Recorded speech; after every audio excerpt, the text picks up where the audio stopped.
এইটা হলো সেই ঐতিহাসিক জিয়ত কুণ্ড না? ওখানে কি লেখা আছে? জিয়ত কুণ্ড বলে। হ্যাঁ, Jiyat Kund. The well of life. The well of life, ঠিক আছে। হ্যাঁ, এটা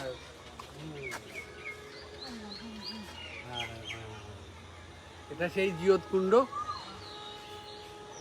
এগুলো হচ্ছে রাজা পরশুরামের সময়ের এগুলো আর কি। এটা বেশি প্রাচীন নয়, এটা রাজা পরশুরামের সময়।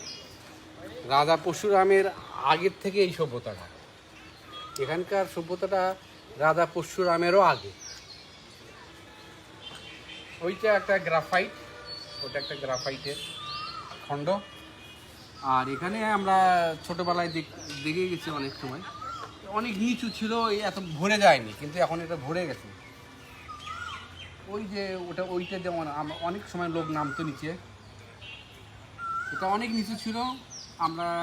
যদিও আমরা ছোটোবেলা থেকে সেই পানি দেখিনি নিচে, কিন্তু অনেক নিচু গর্ত দেখেছি। এই সেই জিয়ত কুণ্ড। এটা নিয়ে অনেক কুসংস্কার আছে। এখান থেকে সেই পানি নিলে নাকি, পানি দিয়ে মরা সৈনিকদের নাকি প্রাণ ফিরে পেত। এইসব কথা আসলে কোনো নেই, কোনো গুরুত্ব নেই, এগুলো কুসংস্কার। তো যাই হোক, এইটা জিয়ত কুণ্ড। ওখানে একটু যাই আমরা, ওখানে যাই একটু করে। এদিক দিয়ে আসেন।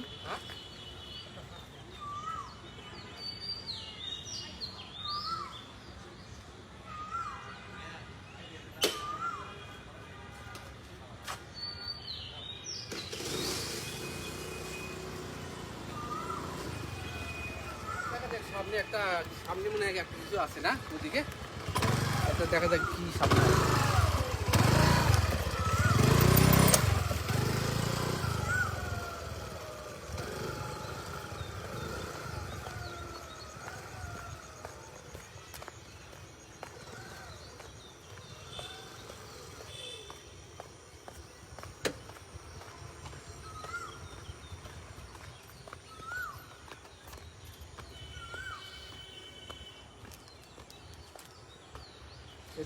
এটা বলে যে পরশুরাম প্রাসাদ আর কি, পরশুরামের প্রাসাদ। হ্যাঁ, এটা পরশুরাম প্রাসাদ। সীমানার প্রাচীর বেষ্টিত ঐতিহাসিক মহাস্থানগড়ের ভিতরে যেসব প্রাচীন সভ্যতার নিদর্শন আবিষ্কৃত হয়েছে, পরশুরাম প্রাসাদ তার মধ্যে অন্যতম। জনশ্রুতিতে এই প্রত্নস্থলটি মহাস্থানগড়ের তথাকথিত হিন্দু নৃপতি পরশুরামের প্রাসাদ নামে পরিচিত। এটা পরশুরামের প্রাসাদ নামে পরিচিত। দেখা যাক কেমন। তো আমার কাছে তো মনে হয় এই সবই হলো সেই রাজা পরশুরামেরও আগেকার কীর্তি। তার কারণ হলো এর যা গঠন, এর গঠনগুলো আরো প্রাচীন। রাজা পরশুরামের আগেরও এটা। তার কারণ এই স্থাপনাগুলো আর কি, এই স্থাপনাগুলোর সঙ্গে আচ্ছা মানে বুদ্ধিস্ট সংস্কৃতি কিছুটা মিল আছে। মানে বৌদ্ধদের যে কালচার, বৌদ্ধদের যে মন্দির বা বৌদ্ধদের যে স্থাপনা, এই বৌদ্ধদের স্থাপনার মিল আছে। ওই যে এগুলো বিভিন্ন কালে বিভিন্ন সময়ে এগুলো হাত বদল হয়েছে, কেউ দখল করে নিয়েছে, এই যা।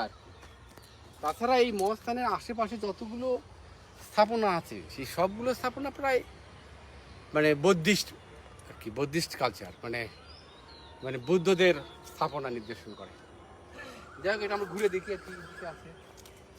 এই দিকেও আছে, এই দিকে আছে, এইদিকে ক্লোজ করে দেখো, দিকে আছে, ক্লোজ করে আছে, এদিকে দেখো। এই যে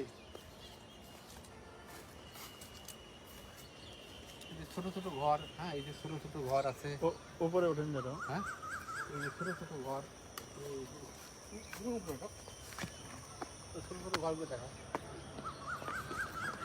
এই ছোট ছোট ঘর, এই ছোট ছোট ঘরগুলো অনেকটা যে এই ছোট ছোট ঘরগুলো এইগুলো অনেকটা মানে বৌদ্ধদের স্থাপনার মতো আর কি, মানে বৌদ্ধ মঙ্ক যারা, বৌদ্ধ সন্ন্যাসী যারা, তাদের প্রেয়ার রুম যেরকম ঠিক সেই রকম। পাহাড়পুরের যে কীর্তি আর কি, ওই পাহাড়পুরের কীর্তির সঙ্গে এইসব কীর্তি মিল রয়ে গেছে, দারুণ মিল।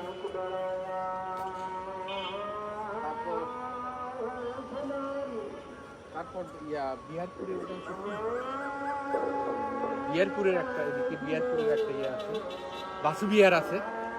এই বাসুবিহারটা সম্পূর্ণ এটা বৌদ্ধদের সংস্কৃতি। এই বাসুবিহারও বেশি দূরে নয়, এই এখান থেকে 5 মাইল হবে, 5 মাইল পিছনে পশ্চিমের দিকে হবে বাসুবিহার। বাসুবিহারটা সম্পূর্ণ হলো বৌদ্ধদের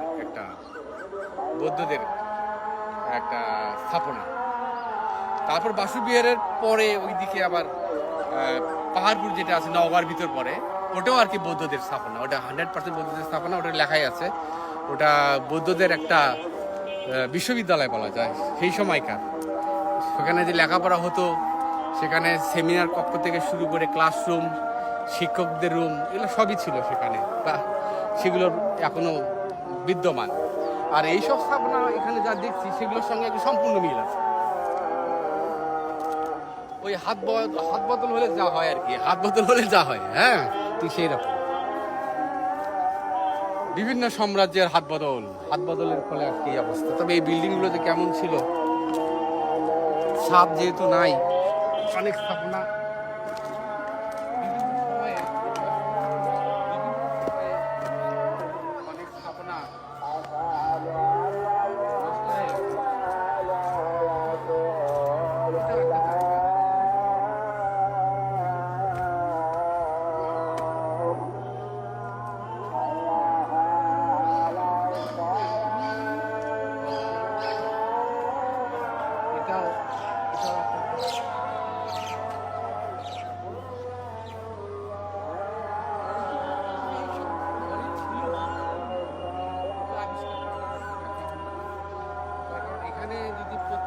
কাজ চলে, এখানে যদি খনন কাজ চলে তাহলে এখানে অনেক কিছু আবিষ্কার হবে 100%। তার কারণে এগুলো বাড়ি ছিল আর কি, বাড়ির মতো ছিল, প্রাসাদের মতো। এগুলোর নিচে অনেক কিছু স্থাপনা থাকতে পারে।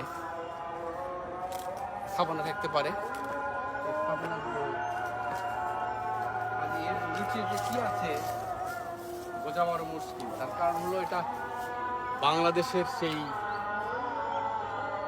সেই প্রাচীন নগরী, অর্থাৎ ঢাকার চেয়েও এই প্রাচীন নগরী। অর্থাৎ এটা বাংলা রাজধানী ছিল, প্রাচীন আমলে এটা বাংলা রাজধানী ছিল।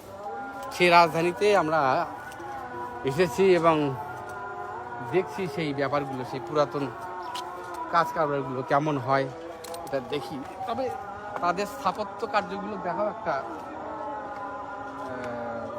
বিরাট ধারণার ব্যাপার, যে এখানে স্থাপত্য কার্যগুলো খুব প্রাচীনত্বের সাক্ষ্য বহন করে, খুব প্রাচীনত্বের। এটাও একটা বিরাট কি বলা যেতে পারে, এটা মিটিং রুমের মতো। এটা বিরাট একটা মিটিং রুম।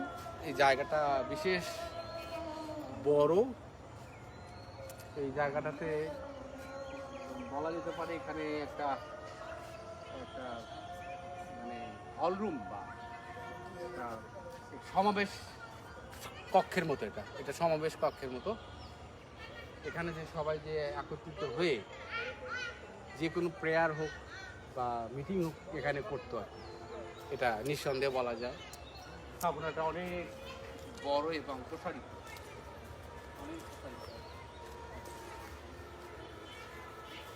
তারপরে এগুলো হচ্ছে এইসব ছোট ছোট যেগুলো স্থাপনা আছে, এইগুলো হচ্ছে যারা রক্ষী আর কি, এই রক্ষীরা এখানে পাহারা দিত।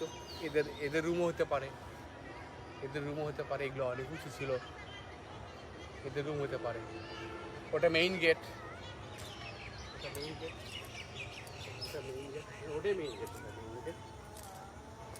যাক, এই বিল্ডিংটা হলো এখানকার একটা বিশেষ মানে ইউনিক আর কি একটা স্থাপনা।